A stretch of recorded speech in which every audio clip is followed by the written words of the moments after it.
আমরা এখন সন্ধ্যার মুহূর্তে, এটা হলো গেঁওখালি নদীর চর, এইটা হলো গেঁওখালি নদীর বাঁধ। এপাশটা চলে গেছে আপনার গেঁওখালি, আর এপাশে চলে গেছে ভিতর হয়ে মহিষাদল নদী বাঁধ হয়ে। আর এই যে অংশটা দেখছেন, এইটা হলো রূপনারায়ণ নদ। এই পাশটা কোলাঘাট, রূপনারায়ণ নদটা এপাশ দিয়ে বয়ে বয়ে বয়ে বয়ে এখানে এসে এখানে মিলিত হয়েছে হুগলি নদীর সাথে। এইটা হলো হুগলি নদী, এপাশে আসছে হুগলি নদী,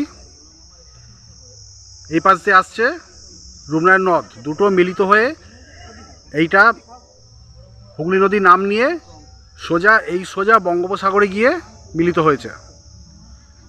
হ্যাঁ, এইটা হলো গেঁওখালি নদীর চর। ওপাশটা হলো দক্ষিণ চব্বিশ পরগনার নূরপুর, আর এই যে রূপনারায়ণ যেখান দিয়ে এসেছে এর ওপারটা হলো হাওড়া জেলার গাদিয়ারা। মানে এপারটা পূর্ব মেদিনীপুরের গেঁওখালি, রূপনারায়ণ নদের সেপারটা হলো গাদিয়ারা হাওড়া জেলা, আর হুগলি নদীর সেপারটা হলো নূরপুর। মানে তিনটে জেলার সঙ্গমস্থল হলো এই জায়গাটা।